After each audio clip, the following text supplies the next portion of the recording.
Abba love and cookie stories. Hello, ഇന്നത്തെ പുതിയൊരു വീഡിയോയിലോട്ട് പുതിയൊരു റെസിപ്പിയിലോട്ട് എല്ലാവർക്കും സ്വാഗതം. ഇന്ന് ഞാൻ നിങ്ങൾക്ക് പരിചയപ്പെടുത്തുന്നത് തംബ്നെയിലിൽ പറഞ്ഞ പോലെ തന്നെ നല്ലൊരു ടേസ്റ്റി ആയിട്ടുള്ള സ്പെഷ്യലായിട്ടുള്ള ഒരു സേമിയ പായസത്തിൻ്റെ റെസിപ്പിയാണ് കേട്ടോ. നമുക്ക് വീട്ടിലാരെങ്കിലും ഗസ്റ്റൊക്കെ ഉള്ള സമയത്ത് കുറച്ച് സ്പെഷ്യലായിട്ട് ഉണ്ടാക്കി കൊടുക്കാനാണല്ലോ എല്ലാവർക്കും താല്പര്യം. അപ്പോൾ അത്തരത്തിലുള്ള സന്ദർഭങ്ങളിൽ നമുക്ക് വല്ല സൽക്കാരമോ അതുപോലെയുള്ള പരിപാടിയൊക്കെ ഉണ്ടെങ്കിൽ നമുക്ക് ടേസ്റ്റി ആയിട്ട് ഉണ്ടാക്കിയെടുത്ത് ഫ്രിഡ്ജിൽ വെച്ചിട്ടും സെർവ് ചെയ്യാനായിട്ട് പറ്റുന്ന നല്ലൊരു അടിപൊളി പായസത്തിൻ്റെ റെസിപ്പിയാണ് കേട്ടോ ഞാനിന്ന് പരിചയപ്പെടുത്തുന്നത്. അപ്പോൾ അതിനായിട്ട് ഞാനിവിടെ സ്പെഷ്യലായിട്ട് ഉപയോഗിക്കുന്നത് ക്യാരറ്റാണ്. അപ്പോൾ ഒരു 3 ക്യാരറ്റ്, അധികം മൂപ്പില്ലാത്ത നല്ല കളർഫുള്ളായിട്ടുള്ള ക്യാരറ്റ് വേണം കേട്ടോ ഇതിനായിട്ട് സെലക്ട് ചെയ്യാൻ. അപ്പോൾ നമ്മുടെ ഈ പായസം കാണാനും നല്ലൊരു കളറാവും. അപ്പോൾ ഇതുപോലെ നന്നായിട്ടൊന്ന് ആദ്യം അതിൻ്റെ തൊലിയെല്ലാം ഒന്ന് കളഞ്ഞെടുത്ത് നമുക്കൊന്ന് മാറ്റി വെക്കാം. ഈ ഒരു പായസം ഞാൻ ആദ്യമായിട്ട് ഉണ്ടാക്കിയത് എൻ്റെ വീട്ടിലൊരു സൽക്കാരം ഉണ്ടായിരുന്നു കുറച്ച് മുമ്പ് കേട്ടോ. അപ്പോൾ ആ ഒരു ദിവസം ഞങ്ങൾ ഉണ്ടാക്കാനായിട്ട് വിചാരിച്ചത്, ഗസ്റ്റൊക്കെ വരുന്ന സമയത്ത് സെർവ് ചെയ്യാനായിട്ട് വിചാരിച്ചിരുന്നത് കാശ്മീരി ഷേക്കായിരുന്നു. കാശ്മീരി ഷേക്ക് ഐസ്ക്രീമെല്ലാം ഇട്ടിട്ട് ഉണ്ടാക്കിയെടുക്കുന്ന ആ ഒരു ഷേക്ക് ഉണ്ടല്ലോ, നല്ല ടേസ്റ്റാണ്. അങ്ങനെ അതൊക്കെ ഉണ്ടാക്കാനായിട്ട് ക്യാരറ്റൊക്കെ പുഴുങ്ങി വെച്ച് ആ ഒരു സമയം കറണ്ട് അങ്ങനെ പോയി. കുറേ നേരം കഴിഞ്ഞിട്ടാണ് കറണ്ട് വന്നത്. അപ്പോൾ ഇനി എന്ത് സെർവ് ചെയ്യുമെന്ന് വിചാരിച്ച് നിൽക്കുന്ന സമയത്താണ് ഇതുപോലൊരു ഓപ്ഷൻ വന്നത്. അങ്ങനെ ആ ഒരു ദിവസം ഈ ഒരു പായസമാണ് അന്ന് ഉണ്ടാക്കിയിരുന്നത് കേട്ടോ. നല്ല ടേസ്റ്റ് ആയിരുന്നു കേട്ടോ, അടിപൊളി ടേസ്റ്റ് ആയിരുന്നു. അങ്ങനെയാണ് ഇത് ഒന്ന് പരിചയപ്പെടുത്താമെന്ന് ഞാൻ ഇന്ന് വിചാരിച്ചത്. അങ്ങനെ ആ പായസം കുടിച്ച് കഴിഞ്ഞാൽ അതിൻ്റെ ബാക്കി വന്നത് ഫ്രിഡ്ജിൽ വെച്ച് ആ ഒരു രീതിയിൽ ഞങ്ങൾ കഴിച്ചു നോക്കി. നല്ല ടേസ്റ്റി ആയിട്ടുള്ളൊരു പായസമായിരുന്നു. അപ്പോൾ അതിനായിട്ട് നമുക്കിനി ഇതുപോലെ ഇങ്ങനെ ഈ ക്യാരറ്റ് നുറുക്കിയെടുക്കണം. നുറുക്കിയെടുത്ത ക്യാരറ്റ് നമുക്ക് കുറച്ച് വെള്ളം ഒഴിച്ചിട്ട് നന്നായിട്ടൊന്ന് തിളപ്പിച്ചെടുക്കുക കേട്ടോ. അല്ലെങ്കിൽ വെള്ളത്തിന് പകരമായിട്ട് നമ്മൾ ഈ പായസത്തിലോട്ട് ഉപയോഗിക്കുന്ന പാലുണ്ടല്ലോ, ആ പാല് തിളപ്പിച്ചെടുത്ത് അതിലോട്ട് നമ്മൾ ഈ ക്യാരറ്റ് ഇട്ട് കൊടുത്ത് ആ ഒരു രീതിയിൽ വേണമെങ്കിലും ചെയ്തെടുക്കുക. പാൽ ആദ്യം തിളപ്പിച്ചെടുക്കണം, അതിന് ശേഷം നമ്മൾ ഈ ക്യാരറ്റ് അതിലോട്ട് ഇട്ട് കൊടുത്ത് ആ ഒരു രീതിയിലും നമുക്കിത് തിളപ്പിച്ചെടുത്താൽ മതി. ഇനി നമുക്കൊരു 1/4 കപ്പ് അളവിൽ ആൽമണ്ട് ആവശ്യമുണ്ട് കേട്ടോ. ആൽമണ്ട് ചേർക്കുകയാണെങ്കിൽ നല്ല ടേസ്റ്റൊക്കെ ആവും കേട്ടോ ഈ പായസത്തിന്. തീർച്ചയായിട്ടും ചേർക്കണം. അപ്പോൾ ആൽമണ്ട് നമുക്ക് നന്നായിട്ട് സോക്കാക്കി വെക്കണം, നോർമൽ വാട്ടറിലല്ല. 15 മിനിറ്റ് നേരം നമുക്ക് നല്ല തിളച്ച വെള്ളത്തിലിട്ടൊന്ന് സോക്ക് ചെയ്തെടുക്കുകയാണെങ്കിൽ ഇതുപോലെ നല്ല രീതിയിൽ അതിൻ്റെ തൊലിയെല്ലാം നമുക്ക് പെട്ടെന്ന് ഉരിച്ചെടുക്കാനായിട്ട് പറ്റും. ഇതുപോലെ ഇനി നമുക്ക് മാറ്റി വെക്കാം. അതേസമയം തന്നെ നമ്മുടെ ക്യാരറ്റ് നന്നായിട്ട് തിളച്ച് വെന്ത് വരാനായിട്ട് തുടങ്ങിയിട്ടുണ്ട് കേട്ടോ. വെന്ത് കഴിഞ്ഞാൽ നമുക്കിത് ഈ വെള്ളത്തിൽ നിന്നൊന്ന് കോരിയെടുത്ത് മാറ്റി വെക്കണം കേട്ടോ. ഇത് ചൂടാറിയതിന് ശേഷമാണ് നമ്മളിത് അരച്ചെടുക്കേണ്ടത്. അപ്പോൾ ഇതുപോലെ ഇങ്ങനെ കോരിയെടുത്ത് മാറ്റി വെക്കുക. ആ വെള്ളവും നമുക്ക് ആവശ്യമുണ്ട്, അതും നമ്മൾ ഒഴിവാക്കണ്ട. ഇനി ഒരു 4 ഏലക്ക ഇതുപോലെ ഇങ്ങനെ തൊലി കളഞ്ഞ് ഞാനത് മിക്സിൻ്റെ വലിയ ജാറിലോട്ട് ഇട്ട് കൊടുത്തിട്ടുണ്ട്. പുഴുങ്ങിയെടുത്തിട്ടുള്ള ക്യാരറ്റും മുഴുവനായിട്ട് നമുക്കിതിലോട്ട് ചേർത്ത് കൊടുക്കാം. അതിൻ്റെ കൂടെ തന്നെ നമുക്ക് ആൽമണ്ട് ക്ലീൻ ആക്കിയുണ്ടല്ലോ, അതും കൂടി ചേർത്ത് കൊടുത്തിട്ട് നമ്മൾ നേരത്തെ ആ ക്യാരറ്റ് വേവിക്കാനായിട്ട് ഉപയോഗിച്ചിട്ടുള്ള ആ വെള്ളം ഉണ്ടല്ലോ, അത് ഈ സമയം ഒഴിച്ചു കൊടുത്തിട്ട് നന്നായിട്ടൊന്ന് അരച്ചെടുക്കണം കേട്ടോ. ഈ ഒരു പരുവത്തിൽ നല്ലൊരു പേസ്റ്റ് പരുവത്തിലായിട്ട് അരച്ചെടുക്കണം. തീരെ തരിയൊന്നും ഉണ്ടാവരുത്. ഇത് നമ്മൾ അരിച്ചെടുക്കണമെന്നില്ല, അരച്ചെടുത്ത് മാറ്റി വെക്കുകയാണ് ചെയ്യുന്നത്. ഇനി നമുക്ക് സേമിയ നന്നായിട്ടൊന്ന് മുറിച്ചെടുത്തിട്ട് ഇതുപോലെ ഒന്ന് വറുത്തെടുക്കണം കേട്ടോ. വറുത്തെടുത്ത സേമിയ നമുക്ക് വാങ്ങിക്കാനായിട്ട് കിട്ടും, പക്ഷെ അത് കുറച്ചൊരു ഡാർക്ക് കളറിലാവും കേട്ടോ. ചില സമയത്ത് നമ്മളത് ഉപയോഗിക്കുകയാണെങ്കിൽ ഈ പായസം നല്ലൊരു ഡാർക്കായി പോകും. അപ്പോൾ അതുപോലെയുള്ള സേമിയ ഉപയോഗിക്കുന്നതിനേക്കാളും നല്ല ഇതുപോലെ പച്ച സേമിയ, റോ സേമിയ വാങ്ങിയിട്ട് നമുക്ക് തന്നെ വറുത്തെടുക്കുകയാണെങ്കിൽ അതിൻ്റെ ആ ഒരു ടേസ്റ്റൊക്കെ ഒന്ന് വേറെയാണ്. അപ്പോൾ ഇതുപോലെ നന്നായിട്ടൊന്ന് വറുത്തെടുക്കുക. ഈ സമയം ചില ആളുകൾ നെയ്യ് ഉപയോഗിക്കാണ്ട്, ചില ആളുകൾ നെയ്യ് ഉപയോഗിക്കാതെ ഇതുപോലെ ഇങ്ങനെ വറുത്തെടുക്കുന്നുണ്ട് കേട്ടോ. ഞാൻ ഇതുപോലെ ഇങ്ങനെ ഡ്രൈ റോസ്റ്റ് ചെയ്തെടുക്കുകയാണ് ചെയ്യുന്നത്.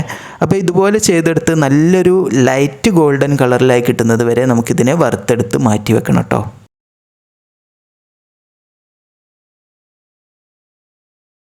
സേമിയ നമുക്ക് ഈ ഒരു രീതിയിലായി കിട്ടുന്നത് വരെ ഒന്ന് വറുത്തെടുത്താൽ മതി കേട്ടോ. കൂടുതലായിട്ട് ബ്രൗൺ കളറിലായി കിട്ടേണ്ട ആവശ്യമൊന്നുമില്ല, ഇതുപോലെ ഒന്ന് വറുത്തെടുത്താൽ മതി. എന്നിട്ട് നമുക്കിതൊരു സൈഡിലോട്ട് മാറ്റി വെക്കാം. പാൽ 1 ലിറ്റർ പാലാണ് ഞാനിവിടെ ഉപയോഗിക്കുന്നത്, കൂടുതൽ പാൽ ഉപയോഗിക്കുന്നില്ല. ഈ ഒരു പായസത്തിലോട്ട് 1 ലിറ്റർ പാൽ മാത്രമേ ഞാനിവിടെ ഉപയോഗിക്കുന്നുള്ളൂ കേട്ടോ. അപ്പോൾ ഇത് നന്നായിട്ടൊന്ന് തിളച്ച് വരട്ടെ. ഈ സമയം നമുക്ക് നല്ല തിളച്ച വെള്ളം കൂടി ഒഴിച്ചു കൊടുക്കണം കേട്ടോ. നമ്മുടെ ഈ പായസത്തിൻ്റെ കൺസിസ്റ്റൻസി അനുസരിച്ച് ഓരോരുത്തർക്ക് തീരുമാനിക്കുക. ഈ സമയം തന്നെ ഒഴിച്ചു കൊടുക്കണം. പിന്നീട് വെള്ളം ഒഴിച്ചു കൊടുത്തിട്ടുണ്ടെങ്കിൽ വെള്ളത്തിൻ്റെ ടേസ്റ്റായി പോട്ടോ പായസത്തിന്. അപ്പോൾ ഇത് നന്നായിട്ടൊന്ന് തിളച്ച് വീണ്ടും നന്നായിട്ട് തിളച്ച് വരുന്നത് വരെ നമുക്കൊന്ന് വെയിറ്റ് ചെയ്യാം. ഞാനിവിടെ 300 ഗ്രാം സേമിയാണ് കേട്ടോ ഈ ഒരു പായസത്തിലേക്കായിട്ട് ഉപയോഗിക്കുന്നത്. അപ്പോൾ ആ 300 ഗ്രാം സേമിയയുടെ ഒരു 200 ഗ്രാം ഞാനിവിടെ വറുത്തെടുത്തിട്ടുണ്ട്. ഒരു 100 ഗ്രാം സേമിയ ഞാൻ പച്ചയായിട്ട് റോ ആയിട്ട് ഇട്ട് കൊടുക്കാനായിട്ട് മാറ്റി വെച്ചിട്ടുണ്ട്. ഇപ്പോൾ നമ്മുടെ പാല് നന്നായിട്ടൊന്ന് തിളച്ച് വന്നിട്ടുണ്ട് കേട്ടോ. ആ സമയം നമുക്ക് നേരത്തെ അരച്ച് മാറ്റി വെച്ചിട്ടുള്ള ക്യാരറ്റ് മിക്സ് ഉണ്ടല്ലോ അതുകൂടി ചേർത്ത് നന്നായിട്ടൊന്ന് ഇളക്കിയിട്ട് കൊടുക്കുക. ഈ ക്യാരറ്റ് ഇതിലോട്ട് ചേർത്തപ്പോൾ നല്ലൊരു കളറിലായി കിട്ടിയിട്ടുണ്ട് അല്ലേ. കളർ മാത്രമല്ല കേട്ടോ, നല്ല സ്മെല്ലാണ്. ആ ബദാം പരിപ്പും ക്യാരറ്റും ഏലക്കായും പാലും എല്ലാം കൂടിയിട്ട് ചേർന്ന് വരുമ്പോഴുള്ള ആ ഒരു സ്മെല്ലുണ്ടല്ലോ, നല്ലൊരു സ്മെല്ലാണ് കേട്ടോ. ഇപ്പോൾ തന്നെ നമുക്കിത് കോരി കുടിക്കാനായിട്ട് തോന്നും. പക്ഷേ നമ്മളിതിലോട്ട് മധുരമൊന്നും ആഡ് ചെയ്യാത്തതുകൊണ്ട് കുടിക്കാൻ അത്ര ടേസ്റ്റ് ഒന്നും ഉണ്ടാവില്ല. അപ്പോൾ ഇത് നന്നായിട്ടൊന്ന് വീണ്ടും തിളച്ച് വരുന്നത് വരെ നമുക്കൊന്നുകൂടി വെയിറ്റ് ചെയ്യാം. നമ്മൾ ഈ പാലിലോട്ട് ഈ ക്യാരറ്റ് ചേർത്തപ്പോഴുള്ളതിൻ്റെ ഈ ഒരു കളർ കണ്ടോ, നല്ലൊരു കളർ ഉണ്ടല്ലേ. നമ്മളിതിലോട്ട് പ്രത്യേകിച്ച് മഞ്ഞൾപ്പൊടിയോ അങ്ങനെയൊന്നും ഉപയോഗിച്ചിട്ടൊന്നുമില്ലല്ലോ. ആ ക്യാരറ്റിൻ്റെ തനതായ ഒരു കളറാണിത്. കൂടുതൽ ഒന്നുകൂടി തിളച്ച് വരുമ്പോൾ ഈ കളർ ഒന്നുകൂടി കൂടുകയാണ് ചെയ്യുന്നത് കേട്ടോ. നല്ല ഡാർക്ക് കളറിലായിട്ട് വരും. ഇത് നല്ല ടേസ്റ്റാണ് കേട്ടോ. ഈ ഒരു പായസം കഴിക്കാനായിട്ട് നല്ല ടേസ്റ്റാണ്. അപ്പോൾ ഇത് നന്നായിട്ട് തിളച്ച് വരാനായിട്ട് തുടങ്ങിയിട്ടുണ്ട്. ഈ സമയം നമുക്ക് നേരത്തെ നമ്മൾ വറുത്ത് മാറ്റി വെച്ചിട്ടുള്ള സേമിയ ഉണ്ടല്ലോ അത് ആദ്യം ഒന്ന് ഇട്ട് കൊടുത്ത് അതിനുശേഷം നമുക്ക് ആ വറുക്കാത്ത സേമിയ ഉണ്ടല്ലോ അതും കൂടി ചേർത്ത് വീണ്ടും നന്നായിട്ടൊന്ന് ഇളക്കിയിട്ട് കൊടുക്കുക. ഈ ഒരു രീതിയിൽ ഇത് നന്നായിട്ടൊന്ന് വെന്ത് കിട്ടണം കേട്ടോ. ഈ ഒരു രീതിയിൽ ചേർക്കുന്നത് എന്തിനാണെന്നറിയോ, നമ്മൾ വറുത്ത സേമിയ മാത്രമാണ് ഉപയോഗിക്കുന്നതെന്നുണ്ടെങ്കിൽ നമ്മുടെ പായസം തീരെ കട്ടി ഉണ്ടാവില്ല, ഒരു ലൂസ് കൺസിസ്റ്റൻസി ആയി പോവും. ഈ ഒരു രീതിയിലാണ് നമ്മൾ സേമിയ ചേർക്കുന്നതെന്നുണ്ടെങ്കിൽ നല്ലൊരു കൺസിസ്റ്റൻസിയിലുള്ള പായസം ഉണ്ടാക്കിയെടുക്കുക. ഇനി നമുക്ക് ഇതിലോട്ട് മധുരത്തിനായിട്ടുള്ള പഞ്ചസാര കൂടി ചേർത്ത് കൊടുക്കുക കേട്ടോ. വറുക്കാത്ത സേമിയ മാത്രമാണ് ഉപയോഗിക്കുന്നതെന്നുണ്ടെങ്കിൽ പായസം ഭയങ്കര കട്ടിയായി പോവും. അപ്പോൾ ഈ ഒരു രീതിയിലാണ് നിങ്ങൾ പായസം ഉണ്ടാക്കുന്നതെന്നുണ്ടെങ്കിൽ നല്ല ടേസ്റ്റ് ആവട്ടോ. ഈ സേമിയ പായസം ഈ ഒരു രീതിയിൽ മാത്രമല്ല, നിങ്ങൾ നോർമലി ഒരു സേമിയ പായസം ഉണ്ടാക്കിയെടുക്കുകയാണെങ്കിലും ഇതുപോലെ ചെയ്തെടുക്കുകയാണെങ്കിൽ നല്ലൊരു കൺസിസ്റ്റൻസിയിലുള്ള പായസമായിട്ട് നമുക്ക് ഉണ്ടാക്കിയെടുക്കാനായിട്ട് പറ്റും. മറ്റേത് നമ്മൾ ലാസ്റ്റ് കൂടുതൽ തിക്കായി പോവുകയാണെങ്കിൽ നമ്മളിതിലോട്ട് ഒന്നുകിൽ ചില ആളുകൾ നേരെ ചൂടുവെള്ളം ഒഴിച്ചു കൊടുക്കുകയാണ് ചെയ്യുന്നത്. അത് ചെയ്യരുത്. അങ്ങനെ ആകുമ്പോൾ ആ പായസത്തിൻ്റെ ടേസ്റ്റ് ആകെ മാറിപ്പോവും. ഈ ഒരു സമയത്ത് നമുക്കിതിലോട്ട് കണ്ടൻസ്ഡ് മിൽക്ക് ചേർത്ത് കൊടുക്കണം കേട്ടോ. ഇതാണ് ഈ ഒരു പായസത്തിൻ്റെ ടേസ്റ്റ് എന്ന് പറയുന്നത്. അപ്പോൾ ഇത് തീർച്ചയായിട്ടും ചേർത്ത് കൊടുക്കുക. ടേസ്റ്റൊക്കെ ഒന്ന് ബാലൻസ് ആവാനായിട്ട് ഒരു നുള്ളു ഉപ്പ് കൂടി ചേർത്ത് കൊടുക്കുന്നുണ്ട്. അതിൻ്റെ കൂടെ തന്നെ ഞാൻ ഒരു കൈപ്പിടി അളവിൽ ചവ്വരി കൂടി ചേർത്ത് കൊടുക്കുന്നുണ്ട് കേട്ടോ. ചവ്വരി ലാസ്റ്റ് ഒന്ന് ചേർത്ത് കൊടുക്കുകയാണെങ്കിൽ പായസം എല്ലാം ആയി കഴിഞ്ഞ് നമുക്കിത് കാണാനൊക്കെ കുറച്ചൊരു ഭംഗിയാവും. അതുകൂടി ചേർത്ത് നന്നായിട്ടൊരു 10 മിനിറ്റ് കൂടി തിളപ്പിച്ചെടുക്കുക. 10 ഒരു 5 മിനിറ്റെങ്കിലും തിളപ്പിച്ചെടുക്കുകയാണെങ്കിൽ പായസം റെഡി ആയിട്ടോ. ഇത് പിന്നെ അതിൽ കിടന്നിട്ട് നന്നായിട്ടൊന്ന് വെന്ത് കിട്ടിക്കോളൂ. അപ്പോൾ ഈ ഒരു രീതിയിലാണ് ഞാനിത് ഉണ്ടാക്കിയെടുത്തിട്ടുള്ളത്. നന്നായിട്ടൊന്ന് തിളപ്പിച്ചെടുക്കുക. ഇനി നമുക്ക് ഇതൊന്ന് താളിച്ചൊഴിച്ച് കൊടുക്കാനായിട്ട് ഒരു 3 ടേബിൾ സ്പൂൺ അളവിൽ നെയ്യാണ് ഞാനിവിടെ ഉപയോഗിക്കുന്നത് കേട്ടോ. നന്നായിട്ടൊന്ന് മെൽറ്റായി വരട്ടെ കേട്ടോ. നന്നായിട്ട് മെൽറ്റായി വരുമ്പോൾ നമുക്കതിലോട്ട് കുറച്ചധികം കാഷ്യൂ നട്ട്സ് ഉപയോഗിക്കണം. ഈ സേമിയ പായസത്തിന് കൂടുതൽ ടേസ്റ്റ് കൊടുക്കുന്നത് ഈ കാഷ്യൂ നട്ട്സ് റൈസിൻസ് ഒക്കെ നമ്മൾ കൂടുതൽ ഉപയോഗിക്കുകയാണെങ്കിലാണ് കേട്ടോ.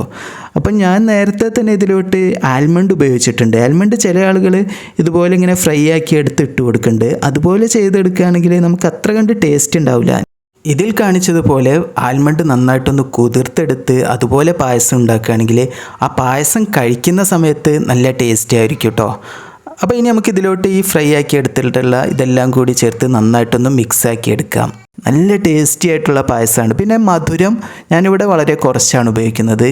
ചില ആളുകൾക്ക് പായസത്തിലോട്ട് നല്ല മധുരമൊക്കെ വേണ്ടി വരും. അപ്പോൾ അതുപോലെ ചെയ്തെടുക്കുക. അപ്പോൾ ഈ ഒരു രീതിയിൽ നിങ്ങളെല്ലാവരും ഒന്ന് ഉണ്ടാക്കി നോക്കണം. എന്നിട്ട് അതിൻ്റെ ഫീഡ്ബാക്ക് താഴെ കാണുന്ന കമൻറ്റ് ബോക്സിൽ എന്നെ എഴുതി അറിയിക്കാനും മറക്കരുത്. എൻ്റെ ചാനൽ ആദ്യമായിട്ട് കാണുന്നവരാണെങ്കിൽ സബ്സ്ക്രൈബ് ചെയ്ത് സപ്പോർട്ട് ചെയ്യാനായിട്ട് മറക്കരുത്. കൂടെ തന്നെ ആ ബെൽ ബട്ടൺ ഒന്ന് എനേബിൾ ചെയ്യാനായിട്ടും മറക്കരുത്. എന്നാൽ ഞാനിടുന്ന ഓരോ വീഡിയോസിൻ്റെയും നോട്ടിഫിക്കേഷൻ അപ്പോൾ തന്നെ നിങ്ങൾക്കായിട്ട് എത്തുകയും ചെയ്യും. ഇനി ഇതെല്ലാം കഴിഞ്ഞ് നമുക്ക് ഈ പായസം ഒരു 15 മിനിറ്റ് നേരം ഒന്ന് അടച്ചു വെച്ചതിന് ശേഷം വേണം കേട്ടോ നമ്മളിത് സെർവ് ചെയ്യാനായിട്ട്. അപ്പോഴേ നമ്മുടെ ഈ ഒരു പായസത്തിൻ്റെ ആ ഒരു തിക്നെസ്സും അതെല്ലാം കറക്റ്റായിട്ട് കിട്ടുള്ളൂ കേട്ടോ. ഈ ഒരു രീതിയിലാണ് ഇതിൻ്റെ ഫൈനൽ ലുക്ക് എന്ന് പറയുന്നത്. ഇത് കണ്ടോ, നല്ല ടേസ്റ്റി ആയിട്ടുള്ളൊരു പായസമാണ്. എല്ലാവരും ഒന്ന് ഉണ്ടാക്കി നോക്കണം. ഇനി നമുക്ക് പുതിയൊരു വെറൈറ്റി റെസിപ്പിയുമായി പുതിയൊരു വീഡിയോയിൽ കാണാം. താങ്ക്